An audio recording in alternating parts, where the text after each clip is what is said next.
കാലം വന്നപ്പോൾ അത് റദ്ദ് ചെയ്തു ഹൈക്കോടതി. ആരെങ്കിലും പ്രോസ്പെക്ടസ് അവസാന നിമിഷം തിരുത്തുമോ? സാമാന്യ ബുദ്ധിയുള്ള ആരെങ്കിലും ചെയ്യും? എൻട്രൻസ് കമ്മീഷണറേറ്റിലും ഉന്നത വിദ്യാഭ്യാസ വകുപ്പിലും ഒരു ചിന്തയുമില്ലാതെ കാര്യങ്ങൾ ചെയ്ത് കുട്ടികളുടെ ഭാവി അവതാളത്തിലാക്കുകയാണ്. കേരളത്തിലെ ഉന്നത വിദ്യാഭ്യാസ രംഗം പ്രത്യേകിച്ച് ബ്രെയിൻ ഡ്രെയിൻ നേരിടുന്ന കാലഘട്ടത്തിൽ കുട്ടികൾ വിദേശ സർവകലാശാലയിലേക്ക് പഠിക്കാൻ പോകാനുള്ളൊരു ട്രെൻഡ് നിലനിൽക്കുന്നൊരു കാലഘട്ടത്തിൽ ഈ സർവകലാശാലകളിലെ സംഘർഷം കേരളത്തിലെ ഉന്നത വിദ്യാഭ്യാസ മേഖലയെ തകർക്കുകയും അതാണ് ചെയ്യുന്നത്. ആരും മുൻകൈ എടുക്കുന്നില്ല അത് തീർക്കാൻ വേണ്ടിയിട്ട്. എന്താണ് നിസ്സാരമായ പ്രശ്നമാണ്. ഒരു സെനറ്റ് ഹാളിൽ ഒരു പരിപാടി നടന്ന വിഷയമാണ്. പ്രശ്നമുണ്ടായി അത് പരിഹരിക്കണ്ടേ? അത് വീണ്ടും അത് ഏറ്റവും സംഘർഷഭരിതമായ സാഹചര്യത്തിലേക്ക് പോവുകയാണ്. ഇനിയിപ്പോൾ ഡിജിറ്റൽ യൂണിവേഴ്സിറ്റി, മുഖ്യമന്ത്രി ചാൻസലറായ യൂണിവേഴ്സിറ്റിയാണ്. അവിടെ കോടികളുടെ അഴിമതിയാണ് ഇപ്പോൾ പുറത്തു വന്നിരിക്കുന്നത്. വൈസ് ചാൻസലർ തന്നെ റിപ്പോർട്ട് കൊടുത്തിരിക്കുകയാണ്. അതായത് കേന്ദ്ര സംസ്ഥാന ഗവൺമെൻറ്റുകൾ ഒരുമിച്ച് നടത്തുന്ന ഗ്രഫീൻ അറോറ എന്നുള്ള പദ്ധതി, ആ പദ്ധതിയുടെ ഉത്തരവ് ഇറങ്ങിക്കഴിഞ്ഞതിന് ശേഷമാണ് ഒരു കമ്പനി കോൺസ്റ്റിറ്റ്യൂട്ട് ചെയ്യുന്നത്. ഒരു പുതിയ കമ്പനി ഉണ്ടാക്കുകയാണ്, ഫ്ലോട്ട് ചെയ്യുകയാണ്. ഇതിനു വേണ്ടി ഇതിൻ്റെ കരാറെടുക്കുന്നതിന് വേണ്ടി ഉത്തരവ് ഇറങ്ങിക്കഴിഞ്ഞ് ഉണ്ടാക്കിയ കമ്പനിക്ക് കരാർ കൊടുക്കുകയും നടപടിക്രമങ്ങൾ പൂർത്തിയാക്കുന്നതിന് മുമ്പ് അഡ്വാൻസ് കൊടുക്കുകയും ചെയ്യുകയാണ്. വൈസ് ചാൻസലറുടെ റിപ്പോർട്ടാണ്. അധ്യാപകർ സ്വന്തമായി കമ്പനി ഉണ്ടാക്കി പ്രോജക്റ്റ് ഉണ്ടാക്കുകയാണ് എന്നാണ് പറയുന്നത്. മുഖ്യമന്ത്രി ചാൻസലറായ ഡിജിറ്റൽ സർവകലാശാലയിൽ നടക്കുന്നതാണ്. കോടികളുടെ അഴിമതിയാണ്. ആ സ്ഥലം മുഴുവനും ദുരുപയോഗം ചെയ്തുകൊണ്ട് പണം ഉണ്ടാക്കിയാണ് കുറേ ആളുകൾ അടക്കം അവർക്കെല്ലാം വിട്ടുകൊടുത്തിരിക്കുകയാണ്.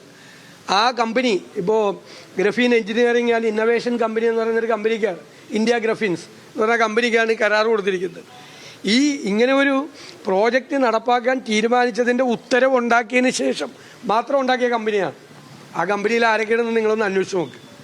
വെറുതെ ഒന്നും കൊടുത്തതല്ല, ബന്ധപ്പെട്ട ആളുകളൊക്കെ ആ കമ്പനിയിലുണ്ട്. നിങ്ങളൊന്ന് അന്വേഷിച്ചാൽ മതി, ഞാനിപ്പോൾ പറയാനില്ല. നോക്ക്, ഇതാണ് ഉന്നത വിദ്യാഭ്യാസ രംഗത്തെ സ്ഥിതി.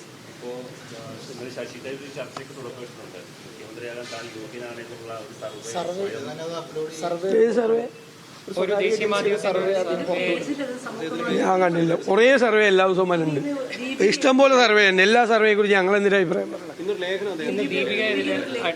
അല്ല, അദ്ദേഹം ഞാൻ പറഞ്ഞല്ലോ, അദ്ദേഹം വർക്കിംഗ് കമ്മിറ്റി അംഗമാണ്. അദ്ദേഹത്തിൻ്റെ ലേഖനം എൻ്റെ ശ്രദ്ധയിൽപ്പെട്ടു. ഞാനല്ല അതിനെക്കുറിച്ച് അഭിപ്രായം പറയേണ്ടത്, ദേശീയ നേതൃത്വമാണ് അതിനെക്കുറിച്ച് അഭിപ്രായം പറയുന്നത്. അദ്ദേഹം വർക്കിംഗ് കമ്മിറ്റി അംഗമാണ്. ഞങ്ങൾ ഇവിടെയുള്ള സംസ്ഥാന നേതാക്കൾ അദ്ദേഹത്തിനെ കുറിച്ച് ഒരു കമൻറ്റും പറയുന്നില്ല. അദ്ദേഹം വർക്കിംഗ് കമ്മിറ്റി അംഗമാണ്. ഞാൻ ആ ലേഖനം വായിച്ച് എനിക്ക് അഭിപ്രായമുണ്ട്. ആ ലേഖനത്തെക്കുറിച്ച് എനിക്ക് അഭിപ്രായമുണ്ട്, പക്ഷെ പറയുന്നില്ല. ഞാൻ പറയില്ല, ആ ഒരു കോൺഗ്രസ് നേതാക്കളെ കുറിച്ചും ഞാൻ പറയില്ല. എനിക്ക് പരാതി ഉണ്ടെങ്കിൽ ഞാൻ ദേശീയ നേതൃത്വത്തെ അറിയിക്കും. ഈ കാര്യത്തിൽ ദേശീയ നേതൃത്വമാണ് തീരുമാനമെടുത്ത് പറയേണ്ടത്. അതൊന്നും എനിക്കറിയില്ല. സർവേ ഇഷ്ടം പോലെ സർവേകൾ വരുന്നുണ്ട്, ഒരുപാട് സർവേകൾ ഇഷ്ടം പോലെ വരുന്നത്. അല്ല, ഞാൻ ഒന്നും പറഞ്ഞില്ല. അത് നിങ്ങൾ എടുക്കാൻ പോണ തലക്കുറി നിങ്ങളുടെ പേരില്ല, എൻ്റെ പേരിൽ ഒരു തലക്കുറിയും കിട്ടിയില്ല. ഇതിൻ്റെ അകത്തുനിന്ന് ഇഷ്ടംപോലെ സർവേ എല്ലാ ദിവസവും വരുന്നുണ്ട്. നമ്മൾ ചിലത് കാണും, നമ്മൾ ചിലത് കാണില്ല. ഇതേതാന്ന് എനിക്ക് മനസ്സിലായില്ല.